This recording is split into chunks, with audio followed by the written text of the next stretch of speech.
KTP-nya dari PT. Cuman kan saya pribadi kan saya tidak berani lancang kalau agennya dan PT-nya masih tanggung jawab kan saya cuma memberitakan saja. Kalau PT-nya sama agennya mau tanggung jawab kan mereka minta 2 hari waktu, 2 hari ini sama besok. Ya. Oh ya udah Mbak, makasih ya. Makasih loh sudah empatinya. Ini yang saya butuhkan orang-orang Indonesia adalah saat yang lainnya bermasalah kalian ikut ngasih saran dan solusi itu sangat membanggakan sekali. Walaupun sampean nggak kenal saya, sampean nggak kenal Khotimah. Ngikuti gitu loh Mbak, lu kok kasihan sampai sekarang ibaratnya nggak ketemu gitu. Terima kasih sekali. Kadang-kadang kan saya kelendran nggak dengar semuanya secara jelas, makanya dengan adanya kalian dengerin tuh saya ucapkan banyak terima kasih. Tanpa kalian kan saya nggak bisa menyaring semuanya, bener nggak? Ya Mbak.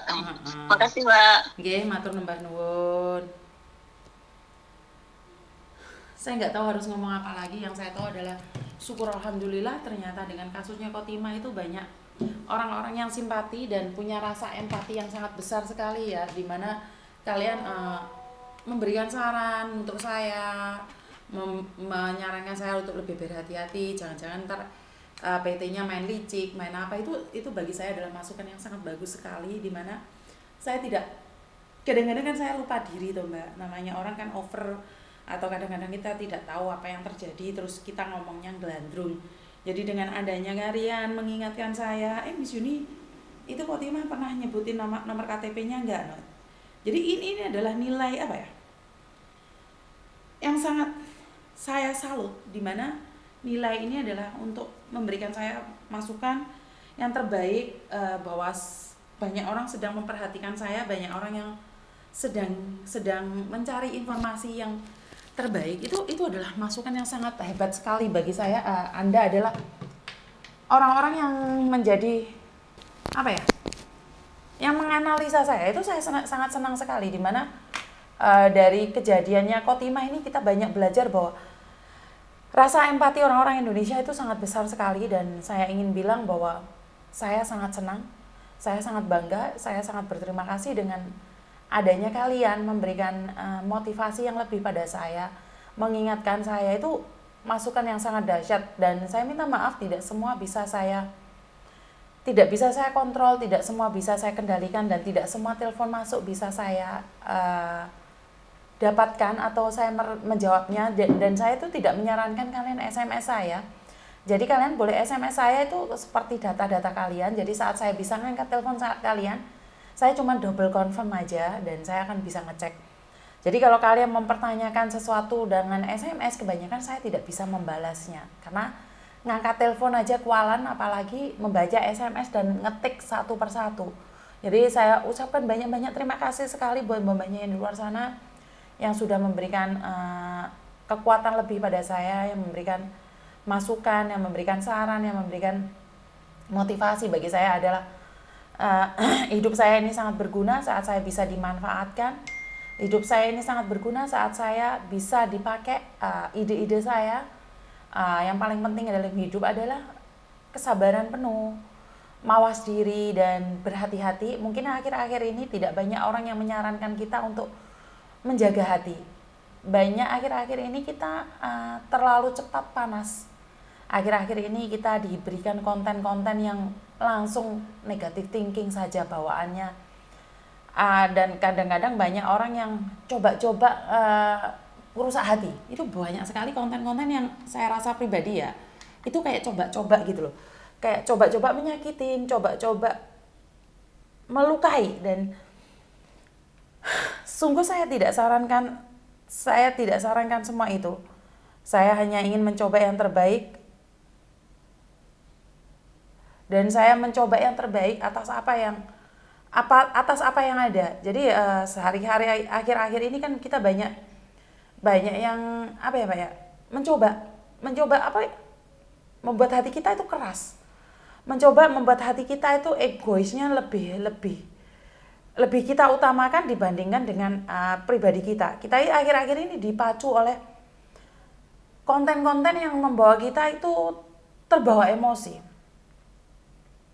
Jadi akhir-akhir ini kita disuguhi konten-konten yang membawa kita bukan semakin tenang, tapi semakin panas saja, semakin melukai, semakin tidak jelas. Dan saya selalu bilang bahwa itu adalah hak kita, hak mutlak kita. Dan ini adalah saya cuma ingin berbagi tentang sebentar ya. Jadi seperti yang saya katakan kemarin, hidup ini tentang rasa, adalah tentang kebiasaan. Kebiasaan itu bagaikan warna dan akan terukir seperti apapun kebiasaan itu. Terbiasa marah, terbiasa membentak, terbiasa sopan, terbiasa ramah. Dan terbiasa memberi, itu semua pilihan masing-masing. Dan pastinya akan menjadi sifat yang sulit diubah. Jadi ini saya selalu katakan pada kalian bahwa kalau kalian sering marah dan akhirnya terbiasa marah, itu akan sulit sekali diubah. Kalian terbiasa membentak, marah-marah, maki-maki. Walaupun itu hanya buat konten, tapi Anda akan terbiasa. Saya masih ingat ada salah satu restoran di Indonesia yang membiasakan diri membentak, memarahi, memaki. Tapi di dunia nyata mereka akan terbiasa dengan keadaan seperti itu. Ini menurut pendapat saya. Koreksi saya kalau saya salah. Kenapa? Karena dia terbiasa dengan pekerjaan yang bentak-bentak. Walaupun personalnya, pribadinya, dia itu baik, dia itu sopan. Tapi karena terbiasa marah, terbiasa bentak, terbiasa emosi. Begitu juga dengan orang yang terbiasa sabar. Walaupun pribadinya tidak sabar ya, tapi dia mencoba menahan. Kan lama-lama dia sih biasa. Begitu juga dengan saya yang dulu ngomongnya nggak sopan, ketus kayak nggak jelas gitu.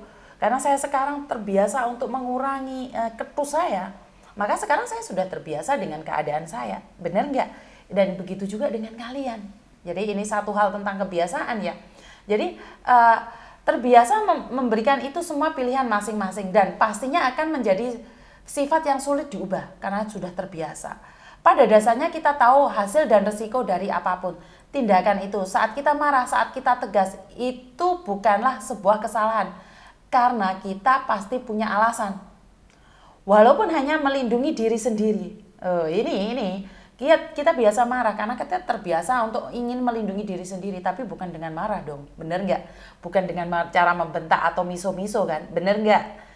Tapi kalau sudah biasa itu adalah sulit dihilangkan dan berubah menjadi gimmick pada dirinya sendiri bahwa ini ya saya, ini adalah saya. Suka tidak suka, ya udah itu terserah Anda. Ini suka-suka saya, iya suka-suka Anda. Dan suka-suka mereka yang menghina Anda juga. Benar nggak? Jadi ya kalau kalian bilang itu suka-suka ya biarkan aja. Oke. Karena kita pasti punya alasan. Walaupun hanya untuk melindungi diri sendiri. Tapi pernahkah kamu punya niat untuk marah tanpa alasan? Bisakah kamu merasa damai dan bahagia ketika sedang marah? Ayo yang postingannya marah-marah ini. Bisa nggak kamu damai atau kamu happy dengan marah-marah? Oh ya, ini jawabannya ada pada Anda sendiri ya. Semua kembali pada diri kita, itu adalah pilihan. Baik dan buruk tindakan kita juga tentang kebiasaan. Pernahkah kamu merasa ingin selalu sopan? Ingin selalu ramah? Ingin selalu menghargai orang lain? Iya. Biasanya kita bisa tanpa dipaksa dari siapapun. Tapi hanya saat kita sedang merasa sangat bahagia, mari diam sejenak dan ingat satu hal, yaitu tujuan hidup. Tujuan kalian apa sih kalau marah-marah? Arah hidup kalian mau dibawa kemana sih saat kalian marah-marah, emosi? Nah, gagal kan? Kayak Mbak Kotimah karena marah-marah akhirnya dikira gila, depresi, akhirnya masuk rumah sakit. Nah ini kan sesuatu tindakan yang sangat merugikan. Tentunya tujuan hidup adalah ingin selalu berbahagia. Setelah kita banyak belajar dari apapun yang kita lihat dan kita dengar, pastinya kita semua tahu bahwa tidak ada yang kebahagiaan yang terbentuk dari sifat-sifat buruk. Jadi nggak ada orang bahagia itu dari marah. Nggak ada orang bahagia itu dengan membentak-bentak. Nggak ada orang bahagia itu dengan emosi. Nggak ada. Itu nggak akan ada orang bahagia ya. Jadi ingat ya, itu kebahagiaan itu nggak akan pernah ada pada orang-orang yang sering marah.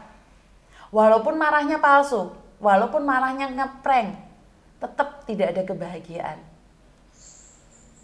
Ini bukan lagi zaman, tentunya tidak hidup bisa berbahagia. Lalu apakah kita sering marah-marah? Ya terserah Anda, itu adalah sifat Anda.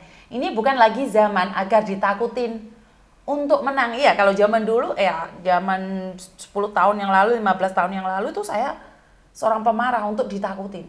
Tapi ini bukan zamannya lagi mendidik orang dengan marah-marah, mendidik orang dengan memukul. Kalau zaman dulu nggak bisa, saya tuh pernah diserampang sama penghapus di sekolahan itu, pernah saya diserampang. Coba anak sekarang diserampang, gak masuk di media sosial guru nih, bener nggak? Oke, ini bukan lagi zaman agar ditakuti untuk menang. Tapi sampai kapanpun rasa hormat dan dihormati adalah sebuah kebanggaan yang perlu dipertahankan. Bukannya karena gila hormat, tapi dengan rasa sopan, saya rasa nggak akan ada orang yang menginjak kepalamu. Bener nggak? Oke. Menjadi orang baik adalah pilihan yang benar, karena tidak ada kebahagiaan tanpa kebaikan. Ingatlah selalu tujuan hidup adalah bahagia. Lawanlah dirimu sendiri dan biasakan dirimu menentukan pilihan yang baik demi memperbaiki kualitas hidup. Agar senantiasa dekat dengan kebahagiaan, teruslah belajar untuk bahagia. Jadi kita sebagai makhluk hidup itu adalah tujuan kita adalah bahagia. Bahagia itu ada level-levelnya ya. Kalau Bante Otomo ngomong itu saya nggak ingat semuanya, tapi yang saya tahu adalah kebahagiaan menerima, kebahagiaan memberi. Kebahagiaan memberi adalah kebahagiaan yang paling level atas bagi saya sendiri ya. Karena kebahagiaan menerima siapa aja bisa menerima. Tapi kebahagiaan memberi itu tidak semua orang. Kalau kebahagiaan menerima, apa bedanya kita dengan binatang? Binatang akan senang kalau dikasih makanan. Ya, kucing dikasih ikan pasti senang dong. Manusia dikasih ikan pasti senang dong. Semua itu adalah kesenangan sesaat. Tapi kebahagiaan yang memberi itu lebih beda lagi. Kayak anak-anak yang kemarin, oh ya saya belum menyebutkan, ada mbaknya yang ninggalin uang ke saya. Itu saya cuman kaget, ninggalin uang saya, padahal sudah wanti-wanti jangan ninggalin uang ke saya. Tapi semoga saya amanah, uang itu saya akan pakai sebaik mungkin. Karena ternyata ada anak-anak yang di penjara atau jadi tahanan luar tidak mempunyai uang jaminan. Jadi uang-uang itu mungkin saya akan salurkan seperti itu. Jadi bantu saya doa agar saya tetap amanah. Ada beberapa mbaknya tuh ninggalin lesi ke saya, ada lesi kuning yang dari Wuku Haisan. Terus ada juga uang 500 dititipin ke bunda saya, sama bunda saya ditaruh di meja. Saya ucapkan banyak-banyak terima kasih karena kalian memberikan sharing ini pada orang lain yang tentunya lebih membutuhkan. Karena itu saya sangat ringan tangan sekali membantu karena banyak orang membantu saya, banyak orang yang support saya, banyak orang yang memberikan kekuatan pada saya. Karena itu saya akan tetap terbiasa untuk membantu. Saya akan membiasakan diri saya untuk membuka hati, membantu, memberikan kekuatan pada yang lain semampu saya, sekuat saya, sebisa saya. Karena saya sudah terbiasa melakukan ini. Jadi yang terpenting adalah bantuan doa dari kalian. Walaupun saya sudah terbiasa melakukan kebaikan, tapi kalau saya sendiri tanpa bantuan kalian, karena bagi saya doa adalah merubah segalanya. Doa adalah kekuatan, doa adalah mukjizat, itu nyata karena adanya doa. Dan saya percaya ada sesuatu yang tidak mungkin menjadi mungkin dengan adanya doa. Jadi buat bapaknya yang di luar sana, terima kasih sekali. Dan satu hal lagi, rumah singgah ini saya khususkan buat orang yang membutuhkan. Jadi kalau kalian finish kontrak intermini tuh sebaiknya jangan memilih rumah ini untuk sebagai rumah singgah kalian. Jadi saya tidak mengizinkan kalian untuk tinggal di rumah ini karena kalian masih punya uang. Karena kalian di interminit pun punya uang. Dan finish kontrak pastinya juga punya uang. Jadi rumah ini saya prioritaskan buat orang-orang yang benar-benar bermasalah, Mbak. Jadi kayak mbaknya yang di penjara, atau kayak mbaknya yang keluar dari rumah sakit dan tidak diakuin oleh majikan ataupun agent, bahkan yang lainnya. Jadi saya mohon pengertiannya, bukan saya melarang, tapi kalau saya biarkan rumah ini menjadi rumah singgah total, otomatis saya akan dikomplain. Kemarin aja saya sempat dikomplain di Daso karena banyak mbak-mbaknya yang duduk di depan rumah orang. Jadi saya dikomplain dan saya harap ini tidak terjadi lagi. Sebaiknya kalian telepon admin karena kalian sudah tahu pastinya nomor admin. Jadi tolong telepon admin, jangan di bawah rumah. Kalau di bawah rumah pintu belum dibuka, kalian ada 10 orang di bawah, itu saya dikomplain, Mbak. Jadi kasihan sama saya juga. Jangan sampai rumah yang dipunyai anak saya, yang ditempati anak saya ini akhirnya kita diusir dari sini. Jadi kalau kalian mau berkunjung, sebaiknya kalau pintu belum dibuka, satu orang aja dulu, cari adminnya. HP admin selalu online ya, kalau HP saya jarang online. Jadi jangan sampai duduk di depan. Ingat rumah singgah ini adalah rumah anak saya. Jadi saya prioritaskan buat yang membutuhkan, yang sangat urgent. Jadi kalau kalian finish kontrak, jangan sampai ngomong mau tinggal di rumah saya ya. Jadi saya tidak mengizinkan. Jadi yang interminute juga saya tidak mengizinkan untuk tinggal di sini karena kalian punya uang, kalian punya modal. Jangan sampai kalian minta makan tidur gratis di tempat saya, padahal kalian punya uang. Ya jangan sampai ya, karena ini saya prioritaskan buat orang yang membutuhkan. Kalau kalian datang ke sini dan kalian punya uang mau ngasih saya makan, itu beda. Itu saya tidak mengizinkan karena saya sendiri sudah tidak membutuhkan kalian memberikan saya. Saya sudah cukup, syukur alhamdulillah dengan rezeki yang saya punya. Pokok intinya rumah ini adalah buat kalian yang sangat membutuhkan. Bagi yang finish kontrak, tolong pengertiannya. Dan terima kasih sudah subscribe, like, dan share video-video saya. Semoga kita menjadi orang-orang baik, terbiasa sopan, terbiasa ramah.